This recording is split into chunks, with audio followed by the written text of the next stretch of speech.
risen up and plunged against cloud-filled nights of affliction, new and blazing stars of inspiration.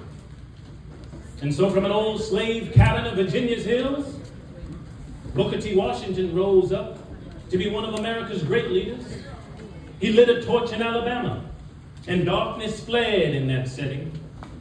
Yes, you should know this because it comes from your own city, from a poverty-stricken area of Philadelphia, Pennsylvania.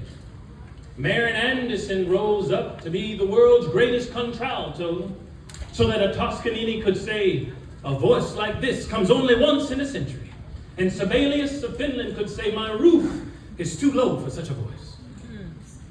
From the red hills of Gordon County, Georgia, and the arms of a mother who could neither read nor write, Roland Hayes rose up to be one of the world's great singers and took his melodious voice into the palaces and mansions of kings and queens. From crippling circumstances, there came a George Washington Carver to carve for himself an imperishable niche in the annals of science. There was a star in the diplomatic sky. Then came Ralph Bunce, the grandson of a slave preacher who reached up and grabbed it and allowed it to shine in his life with all of its scintillating beauty. There was a star in the athletic sky.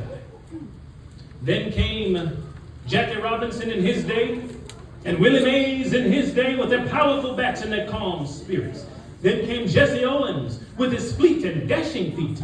Then came Joe Louis and Muhammad Ali with their educated fists. All of them came to tell us that we can be somebody.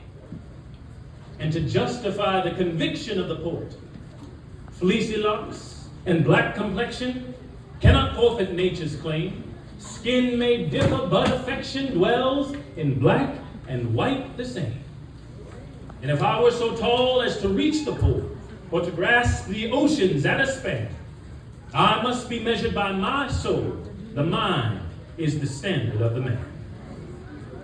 And finally, in your life's blueprint, you must have, as a basic principle, the determination to observe the eternal truths of beauty, love, and justice.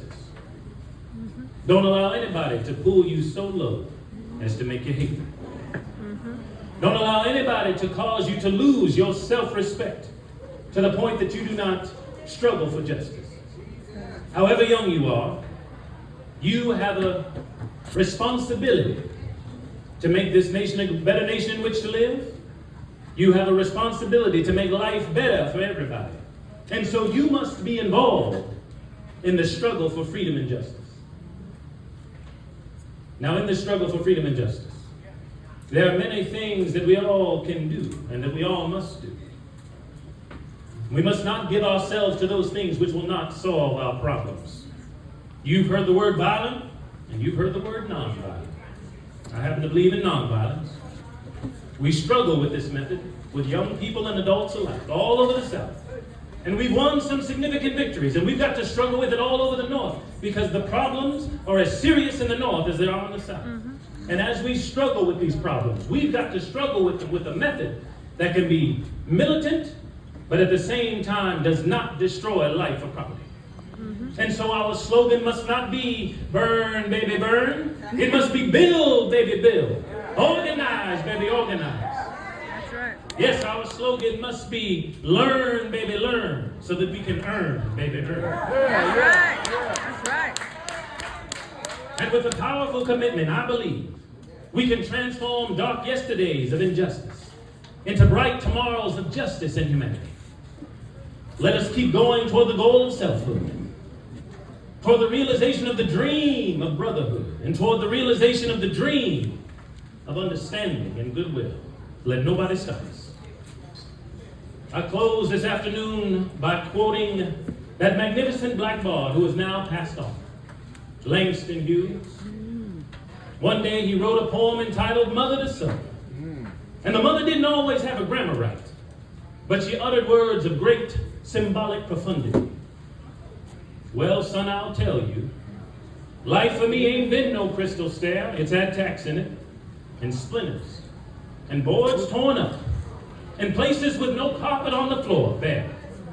But all the time, I's been a climbing on and reaching landings and turning corners and sometimes going in the dark where there ain't been no light. And so don't you stop now. Don't you sit down on the steps because you find it's kind of hard, for I still going, honey. I still climbing. And life for me ain't been no crystal stair.